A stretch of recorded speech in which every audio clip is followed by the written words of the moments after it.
CEO of Nepal Investment Board, Excellency ambassadors and representatives from different non-residential missions, Dean and Vice Dean of Honorary Consular Corps, Nepal, and other dear consuls, friends from media, ladies and gentlemen. I feel a great honor to be amongst you again this morning in this business segment of Lumbini Conclave. It has given me immense pleasure. I am with you continuously since last evening on 20th in Kathmandu, and the day before that, 20th in Kathmandu, last evening here in the garden, again this morning with you, and again we'll be with you this afternoon. So I am happy to be with you, but I doubt you may be bothered, might have been bothered by my presence. If so, I'm so sorry. And I request you to have patience to be with me till this afternoon. I thank Investment Board Nepal, its CEO, Sushil Bhatta, and also Tourism Board for arranging this, organizing this business segment in collaboration with Honorary Consul Corps, Nepal. And this is a very important pre-investment summit segment. And I thank once again to the Honorary Consul Corps, Nepal for organizing such a wonderful event in collaboration with Investment Board Nepal and the Tourism Board. And I hope that you, Excellencies, and other friends have been able to take advantage from the presentations, speeches, and the interactions that have been already done here. So, Mr. Bhatta, or before Mr. Bhatta, our FNCCI chairperson and Vice Dean of the Honorary Consul Corps Nepal also spoke here. And from him, Sushil Bhatta and our director and one friend from another from Investment Nepal has presented different aspects of doing business in Nepal, investing in Nepal. So I think I need not talk more because they have elaborated briefly different aspects and areas that the FDI can be invited to Nepal and engagements, business engagements can be done here in Nepal. I just am here to add ethos and to reinforce them. Friends, ladies and gentlemen, I hope you know now that Nepal is a country with glorious history and also with unique specific features. We are a sovereign independent country since history when imperialism and colonialism dominated the world, and many countries of the world were colonies of different other countries. Nepal stood high as an independent and sovereign nation. Never it was colonized. So we are proud of it. Nepalese are proud of it. Beautiful country. I should say, among the few most beautiful countries in the world. I remember that moment when I had visited New York to attend the UNGA in 2012. I was leading the delegation from Nepal. And different head of states and governments used to organize the receptions. And that time, after I attended the reception held by President Obama, then I went to attend the reception organized by South African president. And when I went there, protocol officer, of course, came to receive me and escorted to the president.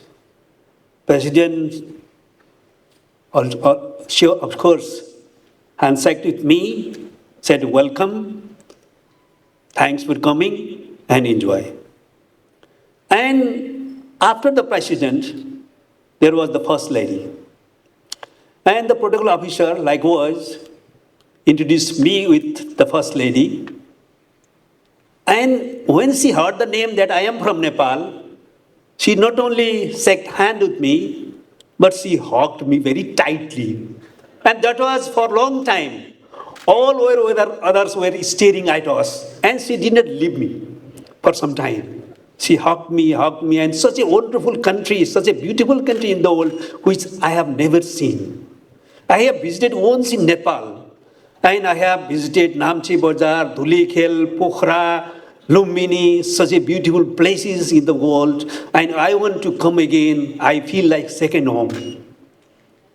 That is the beauty of Nepal. And one of my friend, foreign minister of the European country, told me, Excellency, Minister, note one thing. One who has already visited Nepal, here she has in her calendar own agenda in his or her own plan, or plan. That is to visit your country once again. So that is the beautiness of our country. That's the touchy part of our country. Third thing is that we have our own global identity. Many countries are striving still today to introduce themselves in the old scenario. But we are the country having Mount Everest, having Lumbini, the sacred birthplace of Buddha,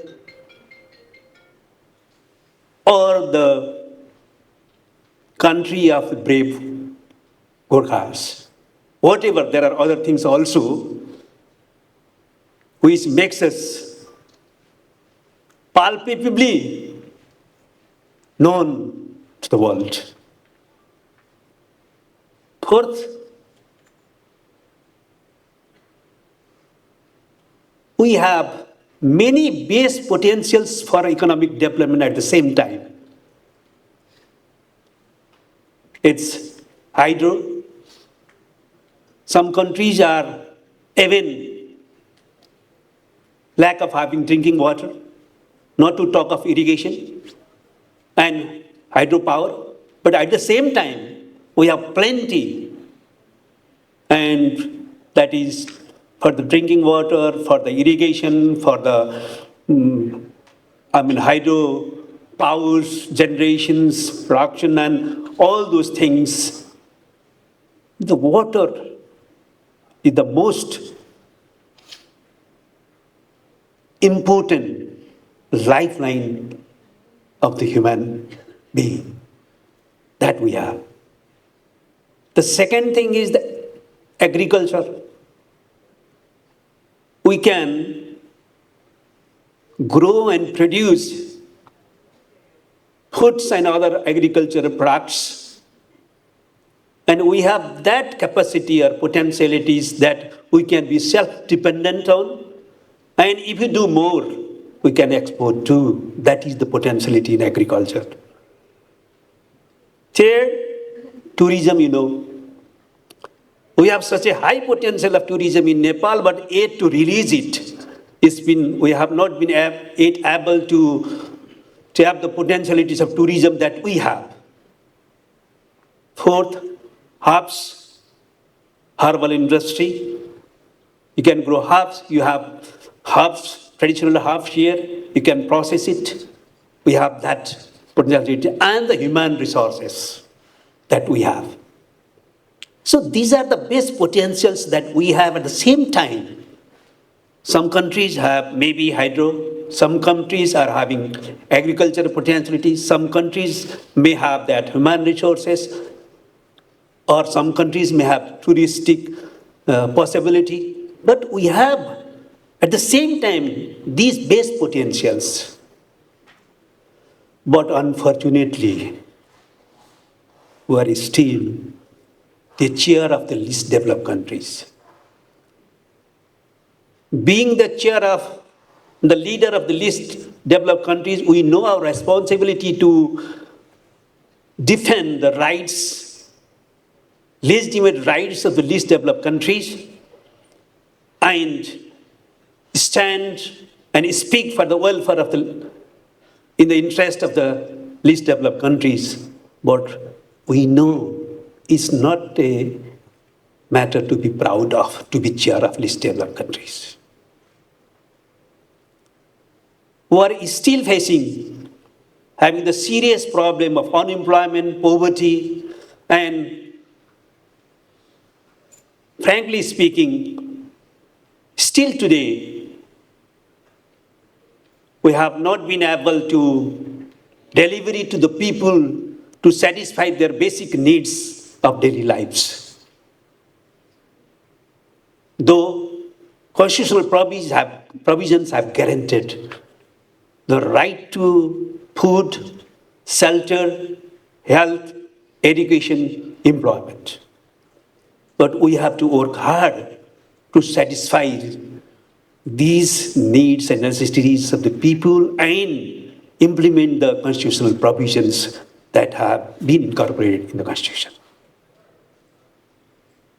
So, what I mean to say is,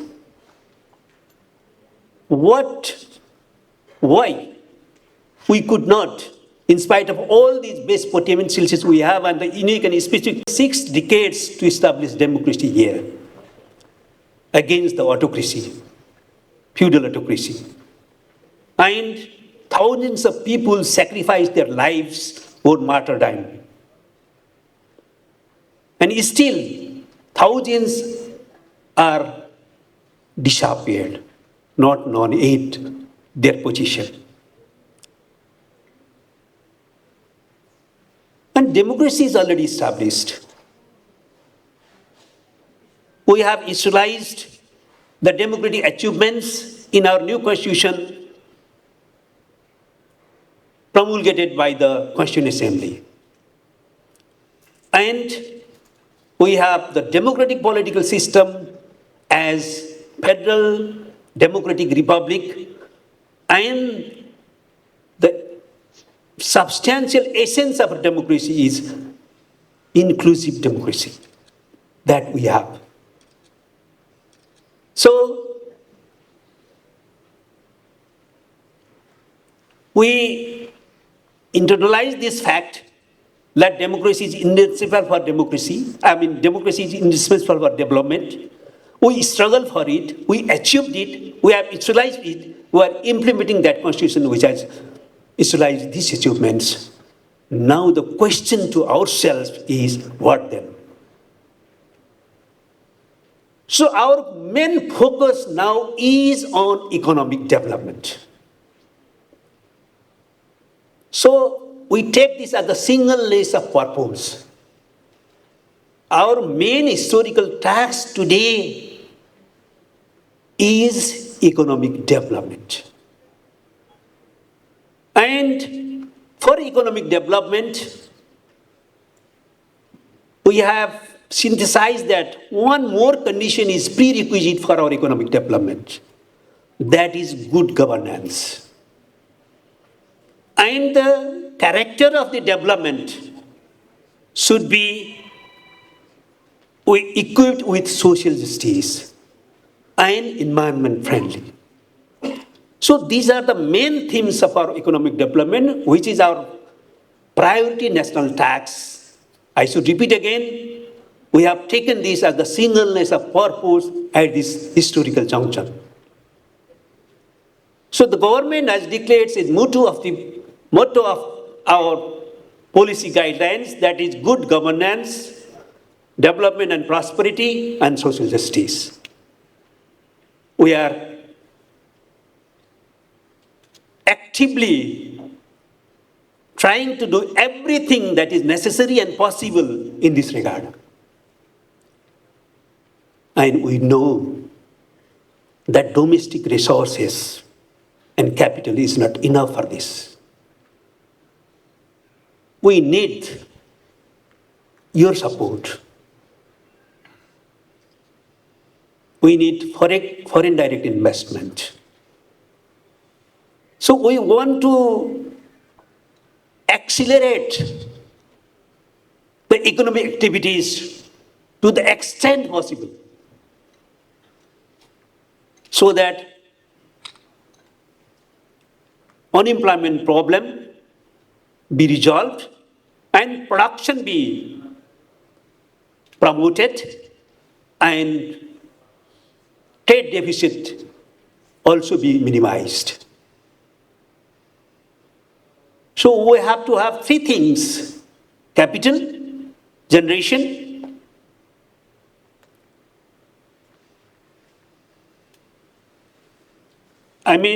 the second is maximizing the capability of capital expenditure. The third thing is minimize the trade deficit. So for this, the main focus in production and employment generation. So we want to accelerate the pace of economic development, accelerate the economic activities, and for that we want the foreign direct investment. So we appeal to all our friends, neighbors, extended neighbors, all other friends, that you are invited to come to Nepal to invest here, to do business here. You are always welcome.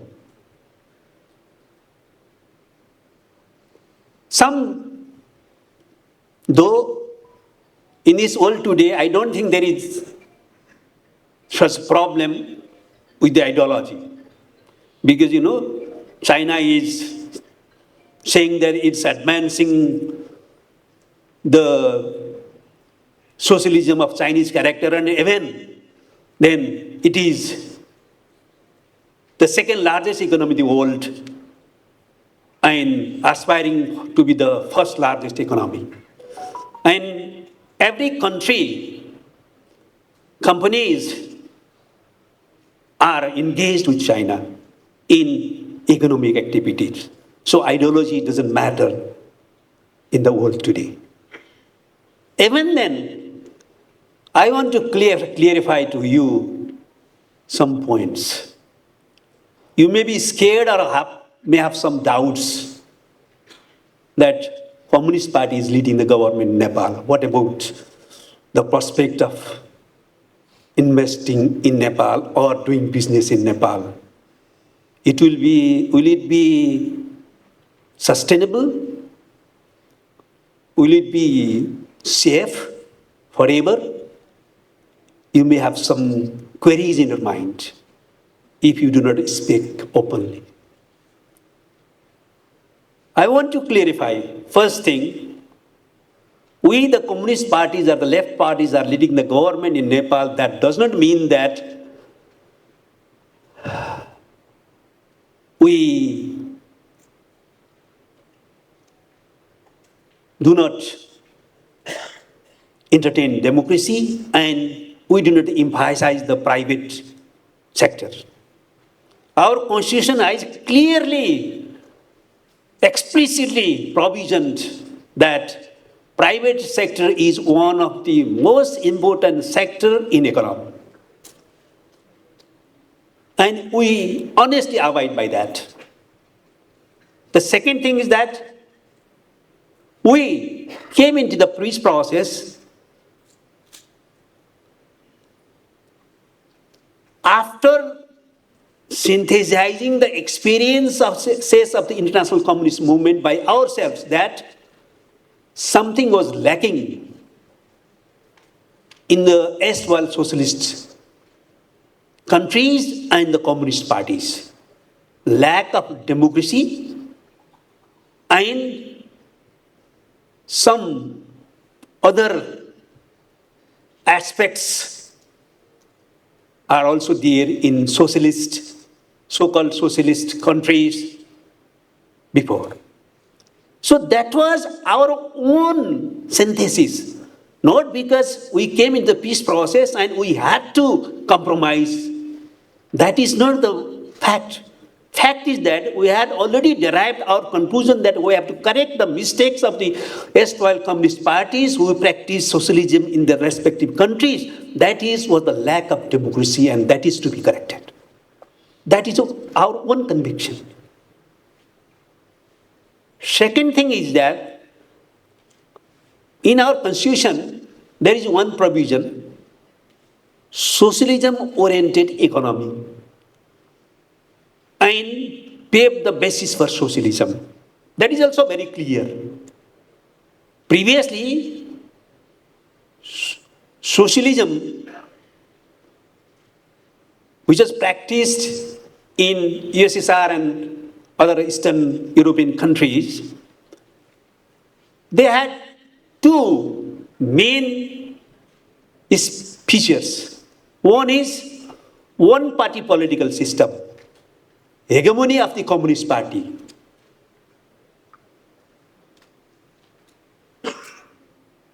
We do not take it as the universal feature of socialism. Rather, we are in multi-party competitive system, and this is our conviction. We do not accept this as the universal features of socialism. Rather, competitive political democracy is a must. First thing. Second thing, nationalization of the property, factories, industries, business was another feature of the then socialist countries. Now, we do not follow that. Our constitution has clearly stated the mixed economy in which private sector plays the important role. And today, we are focusing on economic development with private sector as its integral part, and we want to invite the FDI and accelerate our and speed up the economic activities here. So I make a humble request to you that if any doubts, if not with you, with your investors there, business people there in your countries, please help us to clarify all these things. Very clear. Now, third thing is that policy instability or political instability is another matter of concern. In the democracies where there is multi-party competition, that too in developing countries, there are, not only in developed countries like Japan also, there are frequent changes of the governments. We wish that government be not changed frequently and works at least for 5 years election period. But it happens in the multi-party competition. That too, in the electoral system that we have, we can have such occurrences of changing of the government with the change of the coalitions. But that is on not and should not be policy instability, right? Though we are for the policy stability. So change of the government won't change the acts, laws, regularities, policies for the basic idea of economic development, policy stability in this regard. And also institutional mechanisms that we have developed will work smoothly, though there may be change in the governments. That also I want to make you clear. Fourth thing, as our CEO Sushilji, Rameshji from Investment Board, Nepal, has clearly explained about the possibilities of doing business and investing in Nepal. Why they have explained, I do not want to touch upon that in detail again. So just one point I want to talk to you again is that we are open to reform or revise if any acts, laws, and policies are to be revised and reformed to invite the foreign direct investment or accelerate our economic development process. We are very open. We can sit at the table.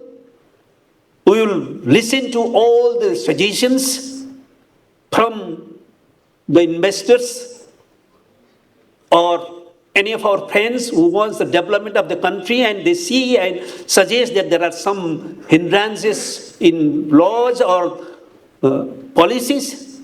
We are very open to revise it and reform it. So I want to make it clear too. So finally, with these words, Excellencies, you are the ambassadors of your respective countries. May I make a humble request to you that you please serve as our ambassadors too, at least for the time being, to make our investment summit a success. You please give the message to your government, to your state-owned companies, to private investments and business people that we visited Nepal.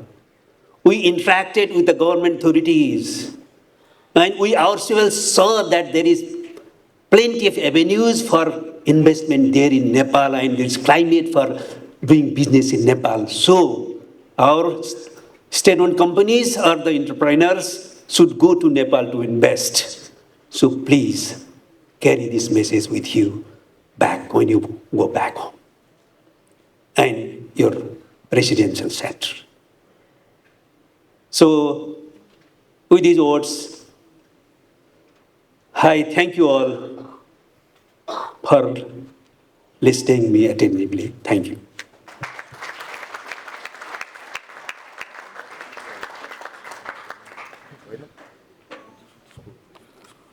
Thank you to our Chief Guest, Honorable Deputy Prime Minister and Minister Rajesh Shrestha. It almost felt like